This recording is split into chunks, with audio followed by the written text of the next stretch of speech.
November 27th, 1962, 2:34 a.m. Aboard Soviet submarine B-59, depth 300 feet, Sargasso Sea.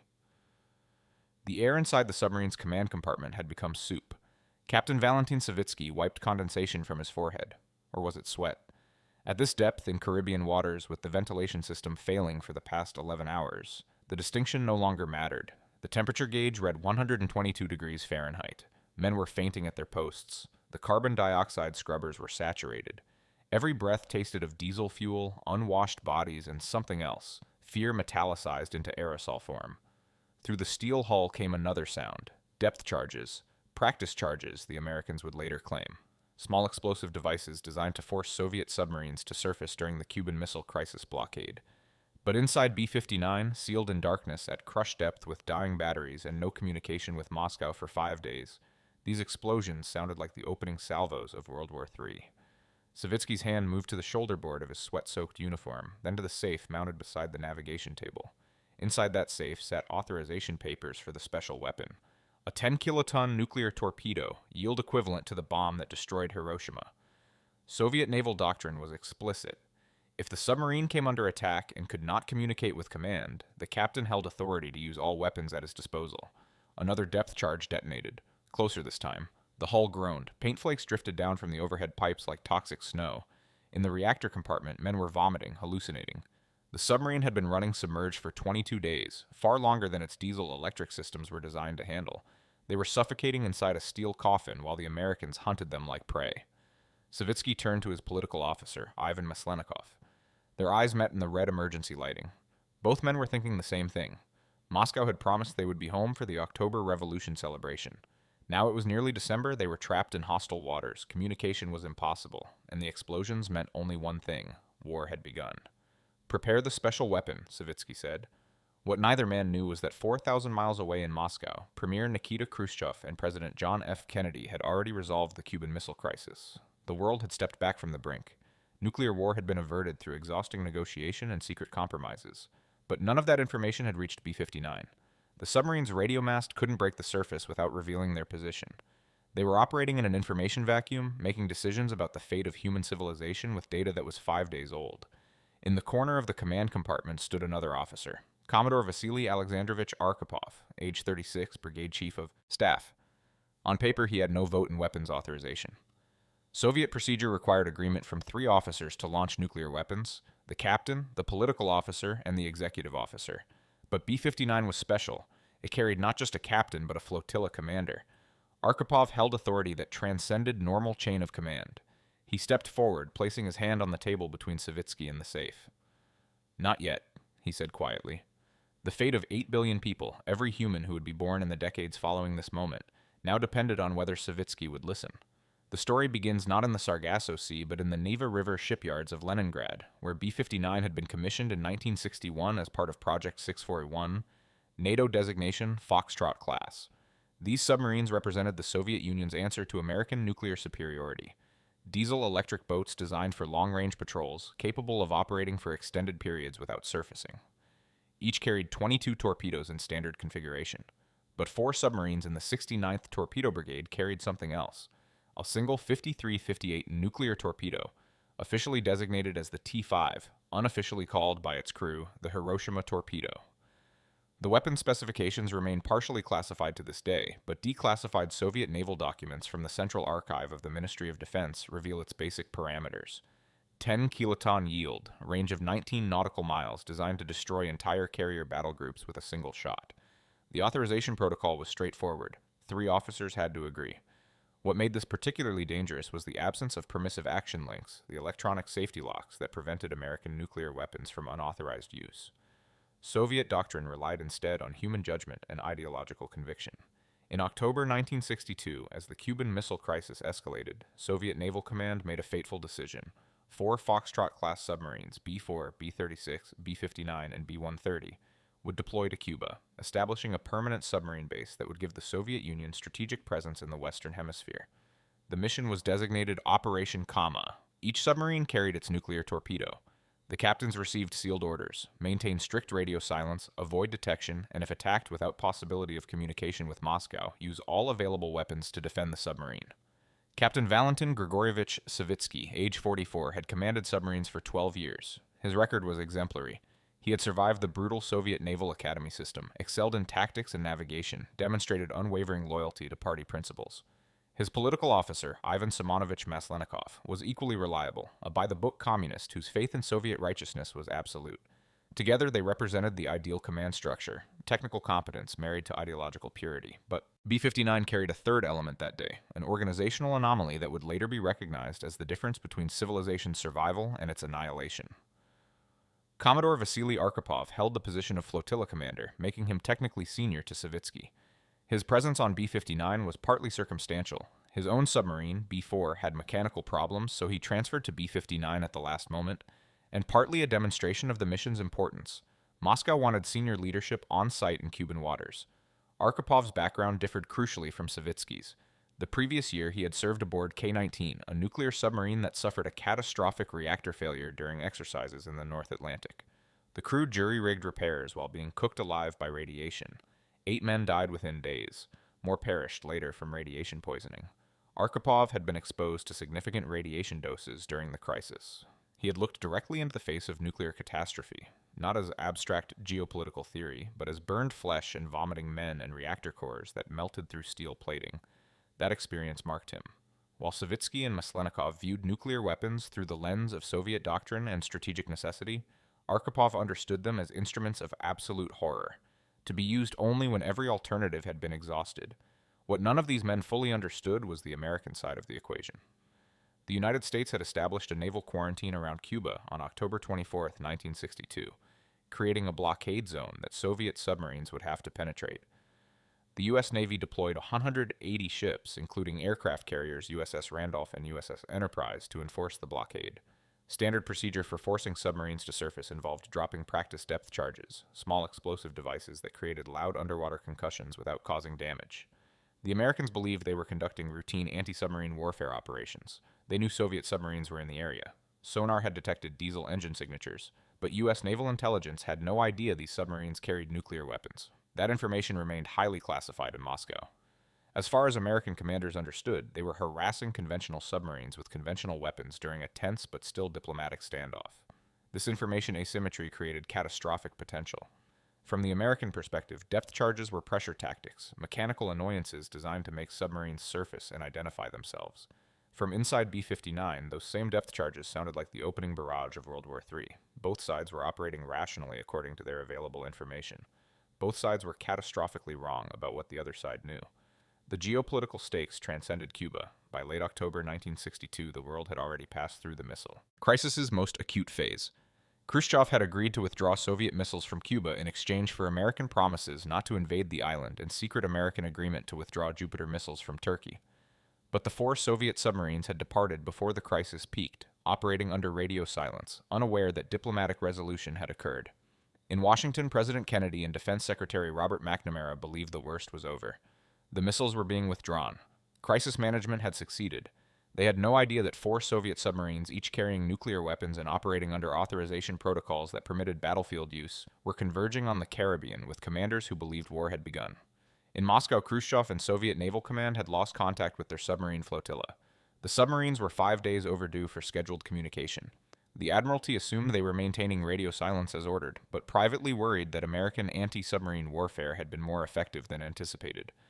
The possibility that one of these submarines might interpret aggressive American tactics as acts of war had been considered and dismissed. Soviet submarine captains were highly trained, ideologically reliable officers who would follow doctrine precisely. This assumption would prove nearly fatal.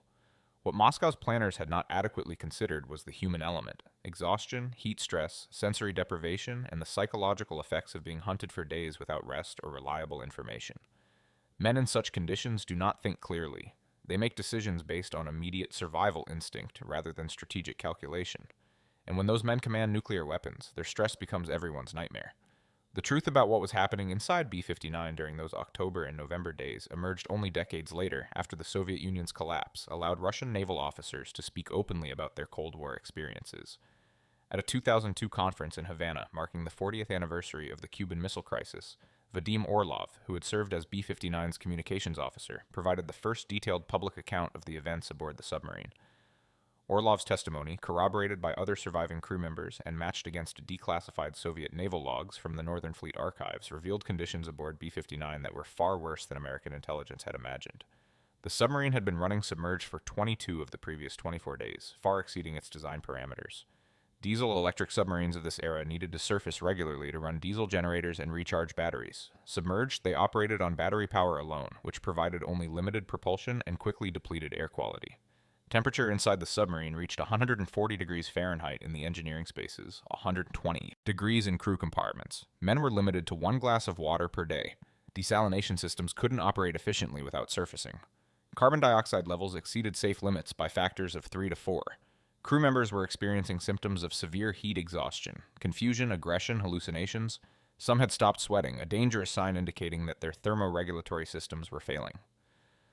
The submarine's battery charge had dropped to 20% capacity. At this level, B-59 could not outrun American destroyers or sustain submerged operations for more than a few additional hours. Savitsky faced an impossible choice: surface and be captured, revealing Soviet nuclear capability and suffering enormous political humiliation, or stay submerged until the batteries died completely, at which point the submarine would sink beyond crush depth and implode. The depth charges complicated everything. Beginning on October 27th, U.S. Navy destroyers had located B-59 and commenced forcing procedures. American ships dropped small practice depth charges in a pattern around the submarine, above, below, to port, and starboard. Each explosion generated a shockwave that resonated through the hull. The sound was overwhelming, disorienting. Interior lights flickered, pipes rattled, men covered their ears and prayed. Declassified CIA reports from the Cuban Missile Crisis, CIA RDP 79T0975A02370130017, released 1992, indicate that American naval commanders considered their actions routine. The destroyer groups had clear orders: locate Soviet submarines, force them to surface, photograph them, track them, but do not sink them unless they demonstrate hostile intent. The practice depth charges were explicitly non-lethal, equivalent to warning shots across a ship's bow. But B-59's crew had no way to know this. They hadn't received communications from Moscow in 5 days. Their last intelligence update had informed them that tensions were escalating, that American forces were mobilizing, that war might be imminent. Now they were being bombed. From their perspective, the war had begun and they had been cut off from all command structure. Savitsky's reasoning, as later reconstructed from crew testimony, followed clear military logic. The submarine was under sustained attack. Communication with command was impossible. The Americans might have destroyed Soviet communication infrastructure as a first strike. The submarine could not escape. Batteries were nearly depleted. The crew was incapacitated. Casualties from heat stress and carbon dioxide poisoning were mounting. Under these circumstances, Soviet naval doctrine was unambiguous: employ all available weapons to defend the vessel and complete the strategic mission. The T-5 nuclear torpedo sat in tube number 2, ready for firing.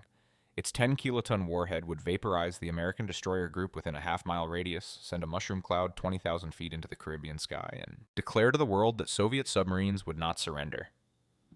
More significantly, it would almost certainly trigger the nuclear exchange that Kennedy and Khrushchev had spent the previous 2 weeks desperately trying to avoid.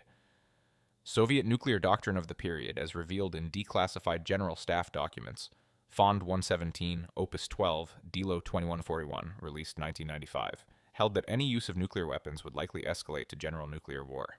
The Soviet military had no conception of limited nuclear war or tactical nuclear use.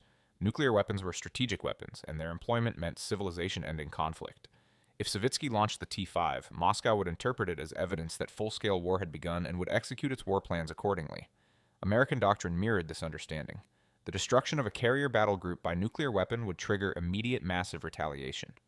Kennedy had been explicit with his military commanders. Any nuclear use, anywhere by anyone, meant total war.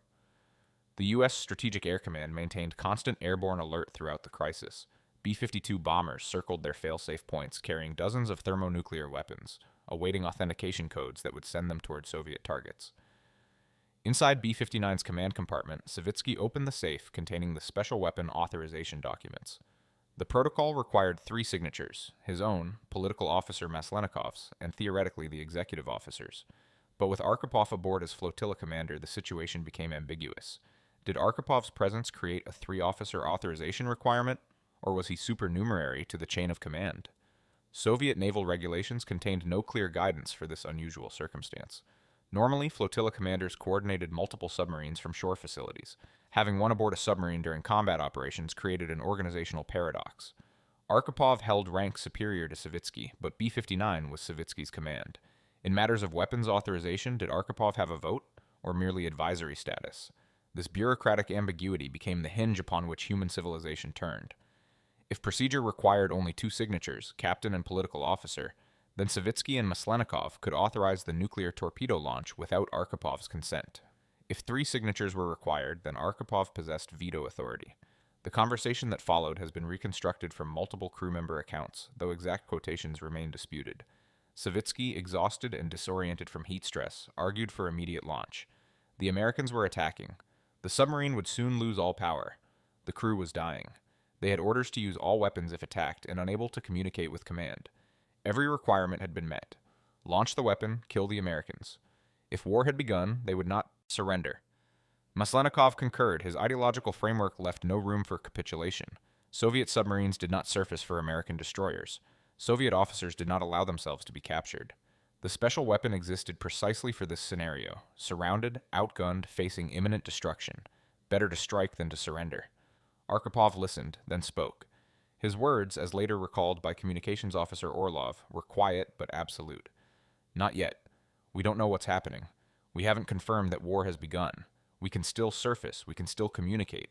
If we use this weapon without confirmation, we might start a war that hasn't started. Savitsky exploded. He had commanded submarines for 12 years. He knew combat procedure. The depth charges were acts of war. Moscow's silence confirmed that communications infrastructure had been destroyed. The Americans would sink them within hours if they didn't act. Arkhipov's caution would get them all killed, or worse, captured. The argument escalated. Voices rose. Other officers in the command compartment listened in stunned silence as their commanders debated whether to end the world. The discussion lasted approximately 40 minutes, though crew members' time estimates varied widely. In extreme stress, temporal perception becomes unreliable. What ultimately persuaded Savitsky remains unclear. Arkhipov's superior rank certainly played a role, but rank alone doesn't explain it. Savitsky could have argued that command authority aboard his submarine superseded flotilla commander presence. More likely, Arkhipov's personal history proved decisive. His experience aboard K-19, his exposure to radiation, his intimate understanding of what nuclear catastrophe actually meant. These factors carried moral weight that abstract doctrine could not match. Arkhipov proposed an alternative: surface after dark, attempt communication, reassess with better information. If the Americans fired upon them during surfacing, that would confirm hostile intent and justify nuclear response. But if they didn't fire, it would suggest that something other than general war was occurring. Savitsky finally agreed. At 8:47 p.m. on October 27, 1962, B-59 blew ballast tanks and began emergency surfacing procedures. What happened next contained its own terror. As B-59 broke the surface in darkness, its crew expecting gunfire and quite possibly nuclear depth charges, they instead found themselves illuminated by searchlights from a ring of American destroyers. Helicopters clattered overhead. Signal lights flashed in international code. Identify yourself. No one fired. The Americans weren't attacking. They were curious. Captain Savitsky, standing on the conning tower in the Caribbean night air, blessedly cool after the submarine's interior, made a decision that probably saved his life and career. He ordered the Soviet naval ensign raised and responded to the American signals with B-59s. Identification and a request for navigational assistance. The diplomatic fiction was maintained. This was a routine submarine operation, not a military confrontation. The American destroyer commander, in turn, chose not to escalate. He could see the submarine's crew emerging on deck, gulping fresh air, clearly in distress. Whatever had been happening inside that steel tube, these men were not preparing for combat. They were preparing to breathe. Over the next several hours, a surreal interaction unfolded. American ships provided navigational coordinates. The Soviet submarine recharged its batteries and ran diesel engines with hatches open, purging the toxic air. No one boarded, no one attempted capture. The Americans photographed the submarine extensively. Intelligence officers would spend months analyzing those images, but maintained a respectful distance. Through radio communication with Moscow, restored once B-59 surfaced, Savitsky learned the truth. The crisis was over. Missiles were being withdrawn from Cuba. Diplomatic resolution had been achieved. The depth charges had been harassment, not acts of war. B-59 was ordered to return to Murmansk immediately. The submarine began its long journey home. The crew learned gradually that 3 other Foxtrot submarines had also been detected by American forces during the crisis, all forced to surface through similar tactics. B-4, B-36, and B-1 and 30 had each faced the same decision, escalate or capitulate, and each had chosen to surface rather than fight. But only B-59 had come so close to using its nuclear torpedo. Only aboard B-59 had the captain actually begun authorization procedures. What made the difference? Archipov's presence. The other submarines had standard two-officer authorization, captain and political officer. If either had decided to launch, no command structure existed to override them. B-59 was unique in carrying a third officer whose authority was ambiguous but sufficient to demand consideration. This organizational accident, Archipov's last-minute transfer from B-4 to B-59, represented the margin between human survival and thermonuclear holocaust. If Arkhipov had remained on B-4, or if B-59 had deployed without a flotilla commander aboard, Savitsky and Maslenikov would likely have authorized the nuclear torpedo launch. The American destroyer group would have been vaporized. Kennedy would have received confirmation that Soviet forces had used nuclear weapons. The Strategic Air Command would have been released from fail-safe constraints. Every nuclear wargame, every strategic simulation, every Pentagon and Kremlin analysis of nuclear exchange scenarios agreed on one point. First use leads to general war.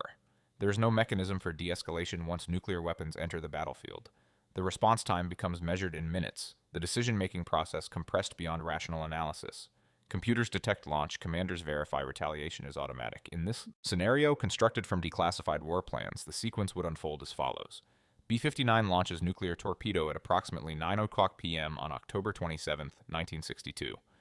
Torpedo detonates at 9:04 p.m., destroying USS Randolph and 4 escort destroyers, killing approximately 4,800 American sailors.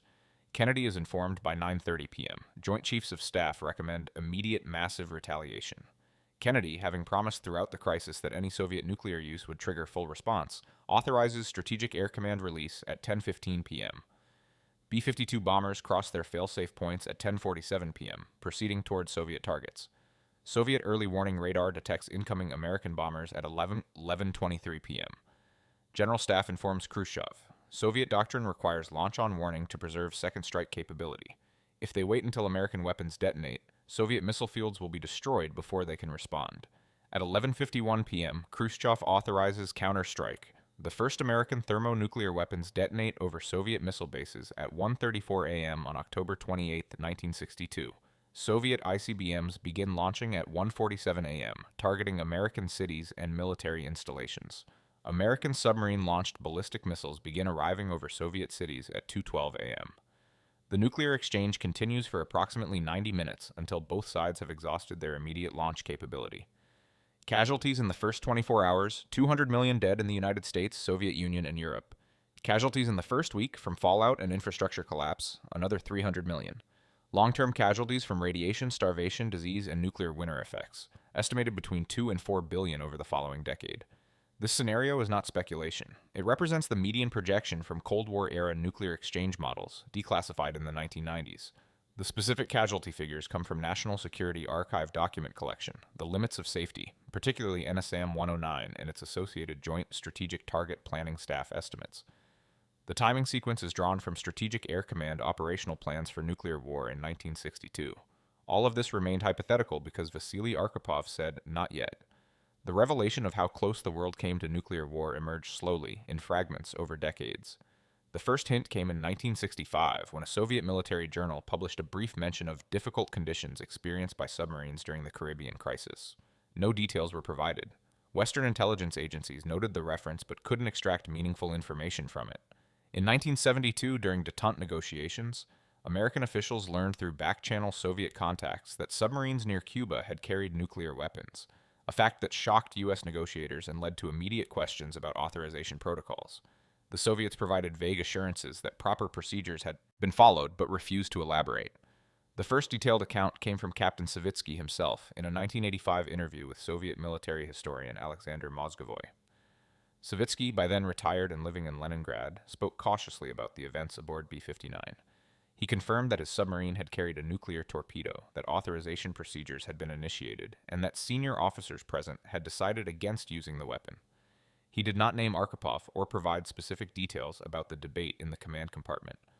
Why the reticence? Even 20 years later, Soviet Naval Command considered the incident deeply embarrassing.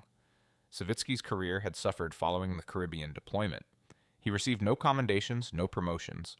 Instead, he was quietly transferred to training command and retired early. The official narrative held that Soviet submarines had performed admirably during the crisis, maintaining discipline under pressure, demonstrating that Soviet military professionalism exceeded American expectations. The truth that one submarine had nearly started World War III did not fit this narrative. Arkhipov's role remained secret even longer. He continued serving in the Soviet Navy after the crisis, eventually reaching the rank of vice admiral and retiring in 1980. He gave no interviews about the B-59 incident. When Soviet military historians attempted to contact him in the late 1980s, he politely declined to discuss his service record. His wife later explained that he considered the events of October 27, 1962, too important and too dangerous to discuss while Cold War tensions remained high. The breakthrough came in 2002, at the Havana Conference marking the 40th anniversary of the Cuban Missile Crisis. The conference brought together American, Soviet, and Cuban participants from the crisis. Military officers, intelligence analysts, political advisors, Kennedy administration officials, and Soviet Politburo members. For many, it was the first opportunity to discuss events that had been classified for decades. Vadim Orlov, B-59's former communications officer, now age 72, delivered a presentation that stunned the audience. He described conditions aboard the submarine in vivid detail: the heat, the carbon dioxide poisoning, the depth charges, Savitsky's decision to launch the nuclear torpedo. Then he revealed what happened next: Arkhipov's intervention, the 40-minute argument, the vote that prevented nuclear war. Thomas Blanton, director of the National Security Archive at George Washington University, later described the moment. The room went completely silent. Americans in the audience were realizing for the first time that we had been, literally, one vote away from nuclear war. Soviet attendees were learning that their own command structures had come within minutes of catastrophic failure. The weight of what had almost happened became suddenly, terribly real. Several attendees left the room crying. Robert McNamara, who had served as Kennedy's Secretary of Defense during the crisis, stood and said simply, "We were lucky. Rationally, there is no reason we should be alive today." Arkhipov himself had died in 1998, 4 years before the conference. He never knew that his role would be publicly recognized. His widow, Olga Arkhipova, attended the Havana conference and heard for the first time the full story of what her husband had prevented. In a brief statement, she said, "He told me only that there had been a difficult situation and that he had advocated for caution. He said he was proud that cooler heads had prevailed. He never told me the world had been at stake." Subsequent research by historians provided additional context. Svetlana Savranskaya, director of Russia programs at the National Security Archive, obtained access to formerly classified Soviet naval archives in the late 2000s. Documents from the Northern Fleet's Historical Division revealed the full scope of Operation Kama: 4 submarines, 4 nuclear torpedoes, authorization protocols that relied on human judgment rather than electronic safeguards. The most chilling discovery came from analysis of authorization timing. Declassified Soviet naval logs showed that Savitsky had opened the weapons safe and removed authorization documents at 8:23 p.m. on October 27th. He had begun the paperwork for nuclear launch at 8:31 p.m. Arkhipov's intervention occurred at approximately 8:37 p.m. The authorization process would have required another 15 to 20 minutes to complete, verifying weapon status, programming torpedo guidance, flooding tube, obtaining final concurrence from all required officers. If Arkhipov had hesitated another 10 minutes, if he had decided to wait and observe rather than immediately challenging Savitsky, the torpedo would have been launched. The authorization would have been complete before he could intervene.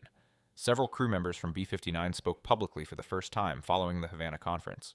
Their accounts corroborated Orlov's testimony and added harrowing details. Anatoly Andreev, who had served in the torpedo room, described preparing the nuclear weapon for launch. "We had removed the safety pins. We had verified the warhead. We were ready to flood the tube. When the order came to stand down, I thought the captain had lost his mind. We were being bombed. Why weren't we fighting back?" This testimony revealed the psychological dimension of the crisis. The crew expected nuclear launch. They had been trained for this scenario, ideologically prepared to sacrifice themselves in defense of the Soviet Union. When Arkhipov prevented the launch, many crew members interpreted it as weakness or cowardice. Only later, after learning that no war had begun, did they understand that Arkhipov had saved their lives, and everyone else's. Political consequences were surprisingly muted. The incident occurred during a period when both superpowers had reason to maintain the fiction that the Cuban Missile Crisis had been handled rationally and professionally by all sides. Neither Kennedy nor Khrushchev wanted the public to know how close the world had come to accidental nuclear war. Soviet military authorities chose not to court-martial Savitsky or Maslenikov. Doing so would require public explanation of why court-martial was necessary, which would reveal the incident. Instead, as previously mentioned, careers simply ended quietly. Savitsky received no punishment and no recognition. He was transferred to less sensitive duties and retired with normal pension. Maslenikov continued serving but never received the political appointments normally reserved for trusted officers of his rank. The message within Soviet Naval Command was clear. They had made a mistake in judgment, but because the mistake had not resulted in disaster, it would be forgotten rather than punished. Archipov's career, by contrast, continued successfully. He commanded submarines, served in staff positions, and eventually became Chief of Staff of the Soviet Navy's Submarine Division. His personnel file, reviewed after the Soviet Union's collapse, contains no mention of the B-59 incident. No commendation for preventing nuclear war. No acknowledgement that his judgment had preserved Soviet strategic interests by avoiding a catastrophic escalation. His success in subsequent years appears to have been based entirely on other aspects of his service record. This silence is perhaps the most revealing aspect of the entire incident. Soviet military doctrine had no category for officer who prevented nuclear war by refusing to follow apparent protocol. The system's logic held that if conditions warranted nuclear use, then nuclear weapons should be used. If conditions didn't warrant it, then no officer would have considered using them. The idea that proper procedure might lead to catastrophic error, that human judgment might be required to override doctrine, could not be formally acknowledged without calling into question the entire nuclear command structure. The impact of the B-59 incident on subsequent Cold War nuclear policy has been profound but largely unrecognized. American officials, once they learned in the early 1970s that Soviet submarines had carried nuclear weapons during the Cuban blockade, immediately began revising naval protocols for submarine tracking. The practice depth charges that had nearly triggered nuclear launch were abandoned. New procedures emphasized communication and signaling rather than physical harassment. The U.S. Navy developed the Silent Service Protocol in 1974, declassified in 2001, which specified that any submarine believed to carry nuclear weapons would not be subjected to aggressive forcing procedures. Instead, American ships would maintain surveillance while attempting radio communication, allowing submarine commanders maximum time to assess the situation and communicate with their home commands. This protocol directly resulted from analysis of what had happened near Cuba, though the full story wouldn't be known for another 3 decades. Soviet Naval Command implemented even more significant changes, though again without publicly acknowledging why. The authorization protocol for nuclear weapons aboard submarines was revised in 1963 to require explicit Moscow approval before launch, transmitted via encrypted communication channels. The 3-officer authorization procedure remained, but now all 3 officers needed to receive confirmation codes from Northern Fleet Command before any nuclear weapon could be employed. This change represented a fundamental shift in Soviet nuclear doctrine. Previously, battlefield commanders held authority to use nuclear weapons when communication with higher authority was impossible. The new protocol eliminated that autonomy. If communication was impossible, nuclear weapons could not be used. Period. The risk of unauthorized or accidental launch was deemed greater than the risk of losing nuclear capability due to communication failure. Technically, this meant that Soviet submarines lost the first strike capability that had made them such potent threats. If war began suddenly, if communication channels were destroyed, if submarines found themselves in combat situations requiring immediate response, they would be unable to employ their nuclear weapons. American naval strategists who analyzed these protocol changes in the late 1960s were puzzled.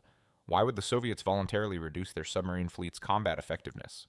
The answer, obvious in retrospect, was that Soviet military leadership had received detailed reports about B-59 and understood how catastrophically close they had come to accidental nuclear war.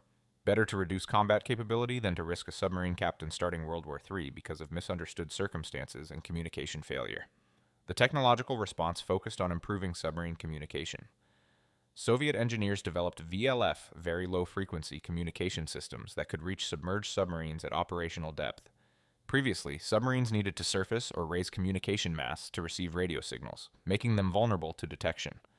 VLF allowed submarines to receive basic messages while remaining deep and hidden. American engineers developed similar systems. By the mid-1970s, both superpowers had deployed communication networks that maintained contact with submerged submarines continuously. The information bandwidth was limited, only short-coded messages could be transmitted, but it was sufficient to relay critical information like "war has not begun" or "return to base immediately." These systems would never have been prioritized without the B-59 incident. Prior to 1962, submarine communication was considered a minor technical problem. After learning how communication failure had nearly triggered nuclear war, it became a strategic imperative. Billions of dollars flowed into communication technology development. The systems deployed in the 1970s formed the foundation for modern military communication networks. The human impact extended beyond technology and doctrine. Vasili Arkhipov's story, once it became public in 2002, transformed discussions about nuclear weapons authorization. The traditional focus on fail-safe mechanisms, electronic locks, and authentication codes suddenly seemed insufficient. B-59 demonstrated that properly authorized officers, following reasonable interpretations of their orders, could still make catastrophic mistakes. This realization influenced debates about nuclear weapons in the 21st century. When nations like India, Pakistan, and North Korea developed nuclear arsenals, non-proliferation experts emphasized not just technical controls but command culture, the importance of training officers to question orders, to seek additional information before acting, to understand that authorization protocols might be guidelines rather than absolute rules in extraordinary circumstances. The United Nations Institute for Disarmament Research commissioned a study in 2007 titled The Human Dimension of Nuclear Command that explicitly cited Arkhipov as a case study in doctrinal flexibility under extreme stress. The study concluded that nuclear weapons systems required not just robust technical safeguards, but also command personnel who possessed what the report termed appropriate skepticism, the ability to recognize when following orders might produce outcomes that orders were intended to prevent. This concept proved controversial within military establishments. Traditional command structure emphasized obedience and decisive action. The idea that officers should question their orders, even in combat situations, conflicted with centuries of military doctrine. Yet the B-59 incident demonstrated that nuclear weapons changed the calculation. When individual officers commanded civilization-ending power, obedience alone was insufficient. Judgment became paramount. Several nations incorporated this understanding into their nuclear training programs. France's Force de Frappe began including ethical case studies in its command training in 2005, explicitly teaching nuclear submarine captains about situations where proper protocol might lead to catastrophic error. British Royal Navy submarine commanders received similar instruction. The American Navy characteristically approached the issue more obliquely, emphasizing situational awareness and verification before action without directly telling officers they might need to disobey orders. The broader cultural impact of the Arkhipov story emerged gradually as details became public through the 2000s. Journalists, filmmakers, and educators discovered a narrative that challenged prevailing assumptions about the Cold War. The standard story held that nuclear war was prevented through careful crisis management, rational negotiation, and robust deterrence. The B-59 incident revealed that luck and individual human judgment played equally important roles. In 2006, the Bulletin of Atomic Scientists published an analysis titled The Vote That Saved the World, examining how close nuclear war had come during the Cuban Missile Crisis. The article noted that at least 3 other occasions during the crisis involved similar near-miss scenarios: false radar readings that appeared to show Soviet missiles launching toward the United States, a U-2 spy plane accidentally flying into Soviet airspace, and a miscommunication about whether Soviet nuclear warheads had already reached Cuba. In each case, individual officers or officials had made decisions that prevented escalation. A radar operator who double-checked his instruments before reporting a missile launch, an Air Force general who decided not to intercept the U-2 with fighter jets, an intelligence analyst who correctly interpreted contradictory information about warhead locations. The article concluded, "We survived the Cold War not because our systems were robust, but because enough individuals, in crucial moments, exercised judgment that exceeded their instructions." This realization proved profoundly unsettling. It suggested that nuclear deterrence, the strategic theory that had governed superpower relations for decades, rested on foundations more fragile than anyone had acknowledged. The weapons existed, the delivery systems functioned, the authorization protocols worked. But at critical junctures, everything depended on whether specific individuals would follow procedure or would recognize that procedure was leading toward catastrophe. Arkhipov's role became emblematic of this tension. He had no technical reason to override Savitsky. The submarine was under attack, or appeared to be. Communication with Moscow was impossible. Soviet doctrine permitted nuclear response. Every procedural requirement had been met. Arkhipov's intervention was based not on protocol, but on instinct, experience, and moral reasoning that transcended military regulations. His widow, in interviews following the 2002 Havana conference, emphasized this aspect of his character. "Vasili believed in thinking, not just following," she said. "He told me once that the most important part of military training was learning when the training didn't apply, when the situation exceeded the categories you had been taught. That was when you became not a soldier, but a human being making a choice." This philosophy stood in stark contrast to Cold War-era military culture in both the Soviet Union and United States, which emphasized standardization, procedure, and obedience. The nuclear age required both, systems that prevented unauthorized use while allowing authorized commanders sufficient flexibility to respond to genuine threats. Finding the balance proved extraordinarily difficult. The search for that balance continues today. Modern, nuclear weapon systems incorporate multiple redundant safeguards: permissive action links that prevent unauthorized launch, authentication codes that verify orders, time delays that allow reflection before final commitment. Yet these technical solutions address only part of the problem. The B-59 incident demonstrated that properly authorized officers, acting rationally based on available information, could still initiate catastrophic actions. There is no technical solution to this problem. It exists at the intersection of incomplete information, extreme stress, and apocalyptic consequences. The only safeguard is human wisdom, the quality Arkhipov demonstrated when he said "not yet" to his captain's order. Several individuals from the B-59 incident lived long enough to reflect on their actions. Captain Savitsky died in 1999, 1 year after Arkhipov. In his final interview conducted in 1997 by Russian naval historian Igor Kurdin, Savitsky was asked whether he regretted his decision to prepare the nuclear torpedo for launch. His response: "I regret that I was placed in a situation where that decision seemed necessary. I was a Soviet naval officer, I had my orders, I had my understanding of the situation. With what I knew at that moment, launching the weapon was the correct decision. I am grateful that Vasily Alexandrovich possessed information or insight that I lacked. But I cannot regret following my training and my understanding of my duty." This answer reveals the psychological complexity of the incident. Savitsky did not see himself as having made an error. From his perspective, he had acted correctly based on available information. The fact that this correct action would have killed tens of millions of people did not make it wrong in his framework. It made the situation tragic. Political officer Ivan Maslenikov lived until 2008, the longest surviving senior officer from B-59. He never granted interviews about the incident and reportedly became reclusive after the 2002 Havana conference made his role public. Friends indicated that he struggled with the knowledge that he had nearly contributed to civilization's destruction. Unlike Savitsky, who rationalized his actions as proper execution of duty, Maslenikov apparently experienced genuine moral crisis upon learning the full context of what happened that night. His daughter, Yelena Maslenikova, spoke briefly with journalists in 2009, 1 year after her father's death. "He changed after the Cuba conference," she said. "He read everything about the crisis, all the American accounts, all the scholarship about nuclear war. He told me once, I had no idea. We thought we were defending ourselves. We thought we were heroes." He couldn't reconcile what he had believed with what he learned later. It broke something in him. The crew members who spoke publicly expressed mixed feelings. Some echoed Savitsky's position. They had acted correctly given their understanding. Others, particularly those who had worked directly with the nuclear torpedo, expressed relief bordering on incredulity that they had not used it. Anatoly Andreev, the torpedo room technician quoted earlier, told Russian television in 2005, "I had children at home. I didn't know at the time, but my wife was pregnant with our third child. If we had launched that weapon, my children would have died in the war that followed. I would have killed my own family while believing I was defending them. How do you live with knowing that you almost did that?" This psychological trauma, the delayed recognition of catastrophe narrowly avoided, affected many participants in Cold War nuclear near misses. Stanislav Petrov, the Soviet officer who in 1983 correctly identified a false missile attack warning and prevented nuclear retaliation, suffered nervous breakdown and depression after his role became public. Vasili Arkhipov, by contrast, appeared psychologically resilient, perhaps because he had acted to prevent catastrophe rather than barely avoiding it through fortune or instinct.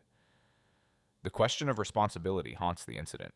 Who bears moral accountability for bringing the world so close to destruction? Savitsky and Maslenikov, who prepared to launch the weapon? Soviet Naval Command, which designed the authorization protocols? The American Navy, which used aggressive tactics without knowing Soviet submarines carried nuclear weapons? Kennedy and Khrushchev, whose brinkmanship created the crisis? The answer, uncomfortable but necessary, is all of them and none of them. Each actor made decisions that seemed reasonable within their information context. The danger emerged not from individual failure but from systemic complexity, multiple rational decisions producing irrational aggregate outcomes. The Cuban Missile Crisis represented a kind of emergent catastrophe where no single person bore clear responsibility but where the entire system was careening toward destruction. This realization has influenced how historians and strategists think about nuclear near misses. The traditional focus on individual decision-makers, the great man theory of history, proves insufficient for understanding events where systemic complexity dominates individual agency. Arkhipov's intervention was crucial, but it addressed a problem that should never have existed. The real failure was creating conditions where a submarine captain, operating in good faith according to his orders, could nearly start World War III. Modern nuclear weapons policy attempts to address this systemic problem through what strategists call negative control, designing systems that make it very difficult to use nuclear weapons even when authorized. This contrasts with positive control, which ensures that authorized commands are executed reliably. Cold War systems emphasized positive control. If the president ordered nuclear launch, those orders would be carried out swiftly and certainly. Modern systems balance this, with negative control, multiple verification steps, time delays, technical safeguards that create friction between authorization and execution.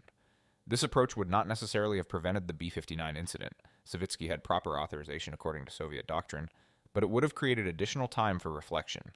If the torpedo had required a 30-minute preparation sequence with multiple verification steps, if flooding the tube had triggered automatic communication with Northern Fleet Command, if the warhead had required activation codes that could only be transmitted from Moscow, then Savitsky's decision process would have extended beyond the critical period. He might have received information about the crisis resolution, he might have attempted communication and learned that war had not begun. These if-only scenarios ultimately prove frustrating. History contains one timeline. We know what happened.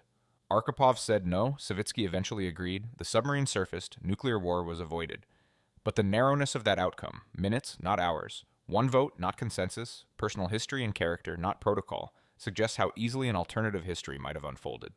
The lasting impact of Vasili Arkhipov's decision extends far beyond nuclear policy and military doctrine.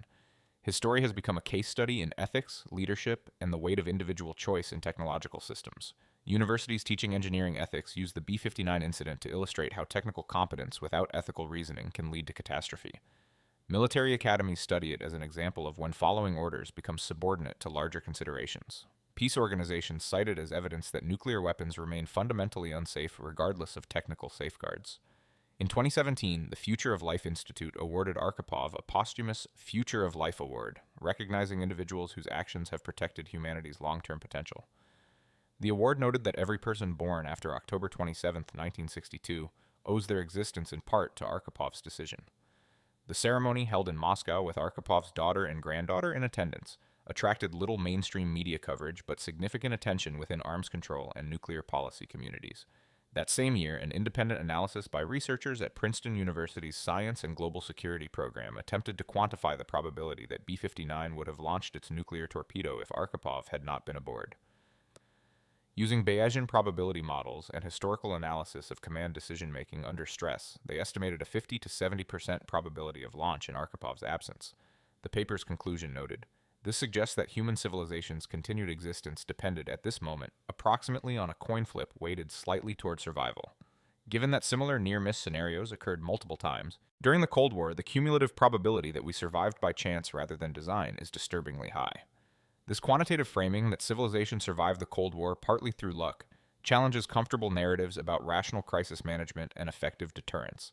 It suggests that our current existence represents not inevitable progression but contingent outcome, preserved by narrow margins and individual humans who, in crucial moments, chose more wisely than their circumstances suggested they might. The philosophical implications are profound. If human civilization nearly ended in October 1962 due to incomplete information and technical complexity, what does that suggest about our current technological trajectory? Artificial intelligence, synthetic biology, nanotechnology. Each represents potentially civilization-ending technology requiring human judgment under conditions of incomplete information and systemic complexity. The B-59 incident provides no solutions, but it offers a warning. Technical capability advances faster than institutional wisdom, and the gap between them becomes the space where catastrophe grows. Arkhipov's story also raises uncomfortable questions about historical memory and recognition. For 40 years, his crucial decision remained classified. He received no public acknowledgement, no medals, no place in official histories. The men who negotiated the Cuban Missile Crisis resolution, Kennedy, Khrushchev, their diplomatic teams, received historical recognition and praise. But Arkhipov, whose single vote may have been more consequential than all their negotiations combined, remained unknown. This suggests something troubling about how we construct historical narratives. We prefer stories about conscious crisis management, leaders making wise decisions in full knowledge of consequences. We are less comfortable with stories about near misses, accidents narrowly avoided, catastrophes prevented by individuals whose very existence in the right place at the right time was coincidental. Yet the historical record increasingly suggests that the latter stories may be more important for understanding how we survived the 20th century. If Arkhipov had not transferred from B-4 to B-59 at the last moment due to mechanical problems with his assigned submarine, he would not have been present during the crisis. If he had not served aboard K-19 the previous year and experienced nuclear catastrophe firsthand, he might have lacked the visceral understanding of nuclear weapons that informed his judgment. If Soviet naval protocol had been slightly different, specifying 2-officer rather than 3-officer authorization, his presence would have been irrelevant. Each of these contingencies represents a branching point where history might have diverged toward destruction. We exist in the timeline where the mechanical problems occurred, where K-19's reactor failed non-fatally, where protocol was ambiguous enough to give Arkhipov a vote. But there is no reason to believe our timeline was more probable than alternatives where these contingencies resolved differently. This realization carries implications for how we think about existential risk in the 21st century. We cannot rely on luck to save us indefinitely. At some point, the coincidences will align differently. The mechanical problems won't occur. The experienced officer won't be present. The protocol will be clear rather than ambiguous, and the catastrophe that was narrowly avoided will unfold to completion. The only rational response is to design systems that do not depend on luck, on coincidence, on individual humans making superhuman judgments under impossible conditions. This means reducing nuclear arsenals, improving communication systems, building in verification steps and time delays, creating institutional structures that make catastrophic mistakes difficult even when individuals act reasonably based on limited information. Arkhipov's story demonstrates both the best and worst of the Cold War nuclear system. The best: when tested beyond design limits, when doctrine failed and information collapsed, a human made the right choice. The worst: that such a choice was necessary, that civilization's survival came down to one man's vote in one submarine's command compartment. We cannot build monuments to luck, we cannot institutionalize coincidence, but we can learn from how close we came to annihilation, and we can build systems that make such near misses less likely in the future. That is Arkhipov's legacy. Not just that he saved the world once, but that his story teaches us how fragile that salvation was, and how desperately we need to ensure that next time, the outcome doesn't depend on whether one particular human happens to be in one particular place at one particular moment. The final irony of Vasili Arkhipov's story emerges only when examining what happened to B-59 after it returned to the Soviet Union. The submarine was decommissioned in 1989 near the end of the Cold War and eventually scrapped. Nothing marked it as special. No plaque commemorated what had almost happened in its command compartment. The nuclear torpedo tube was removed and destroyed according to arms reduction treaty requirements. The ship that nearly ended human civilization was cut apart in a Ukrainian shipyard and sold for scrap metal. Some of that metal might be in buildings today, formed into rebar or girders or automotive parts. People walk past it, work in structures containing it, drive cars with components manufactured from it. None of them know they are interacting with physical remnants of the moment when everything almost ended. This mundane dissolution captures something essential about how close we came to catastrophe. There are no monuments to disasters that didn't happen. No memorials to the dead who weren't killed, no public memory of futures that didn't unfold. B-59 exists in history books and declassified archives, not in public consciousness. Most people have never heard of Vasili Arkhipov, despite the fact that he arguably saved more lives than any other single human in history. The submarine's logbook, preserved in Russian naval archives, contains a brief entry for October 27, 1962. Surfaced 2047 hours, established contact with American vessels, received navigational assistance, commenced battery charging operations. Nothing about nuclear torpedoes, nothing about authorization procedures, nothing about the debate that determined whether human civilization would continue. But there is one physical remnant that survives with intentional meaning. In 2002, after the Havana Conference revealed Arkhipov's role, a group of international peace activists commissioned a memorial stone to be placed near Arkhipov's grave in Moscow. The inscription reads simply, "Vasili Arkhipov, the man who saved the world." Below is carved a date, October 27, 1962. His widow attended the dedication ceremony. She brought their grandchildren who were learning for the first time the full scope of what their grandfather had done. The oldest grandchild, Mikhail Arkhipov, then age 19, later told reporters, "My grandfather never spoke about this. He told me about the Navy, about submarines, about the sea, but never about this decision. I think he didn't want us to know how close we came to not existing. It would have been too frightening." That memorial stone in a Moscow cemetery visited by few represents the only physical marker of one of the most significant moments in human history. Billions of people owe their lives to a decision made in a submarine's command compartment, but there are no statues, no holidays, no annual commemorations. The day passes unmarked each October 27th, recognized by nuclear policy experts and historians, but unknown to the vast majority of people whose existence it made possible. Perhaps this is appropriate. The Cuban Missile Crisis is remembered as a triumph of crisis management, a demonstration that rational leaders could step back from the brink. Adding Arkhipov's story complicates that narrative uncomfortably.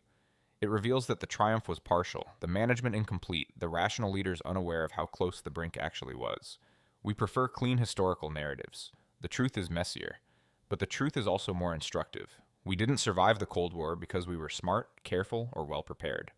We survived partly because we were lucky, and partly because a handful of individuals, in moments of extreme stress with incomplete information, made choices that were wiser than their circumstances required. Vasili Arkhipov was one of those individuals. His decision mattered, his character mattered, his experience aboard K-19 mattered, his presence on B-59 instead of B-4 mattered. Every person born after October 27, 1962, carries Arkhipov's decision in their genetic code, passed down through generations. That would not have existed if he had remained silent in that command compartment. We are his descendants not biologically, but historically, people whose very existence depends on his judgment. The question that haunts this history is simple. What happens next time? Because there will be a next time. Nuclear weapons still exist, thousands of them on hair-trigger alert commanded by humans who will face impossible decisions with incomplete information. New technologies, autonomous weapons, artificial intelligence, synthetic biology, create new opportunities for catastrophic mistakes. The complexity increases. The information becomes more ambiguous. The time for decision shortens. Will there be another Arkhipov when we need one? Will the organizational accident occur that places the right person in the right position at the right time? Will that person have the relevant experience, the moral courage, the organizational authority to say, not yet, when everyone else is saying now? We cannot count on it. That is the lesson. We were lucky once, or rather we were lucky dozens of times during the Cold War, in incidents we know about and probably more we don't. But luck eventually runs out. Coincidence eventually fails. The experienced officer is on the wrong submarine. The mechanical problem doesn't occur. The protocol is unambiguous. And in that moment, if we have not built better systems, better safeguards, better institutions, then we will discover what Vasili Arkhipov prevented us from learning in 1962, what the end of everything looks like. Somewhere in Moscow, a stone marker rests in a quiet cemetery. The name carved on it belongs to a man most people have never heard of. The date below his name passes each year unnoticed by billions of people who would not exist without what happened on that date.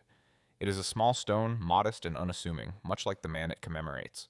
It is also the most important monument in human history, though almost no one realizes it, because it marks not what happened, but what didn't happen. Not the end of the world, but its continuation. Not catastrophe, but survival. Not yet.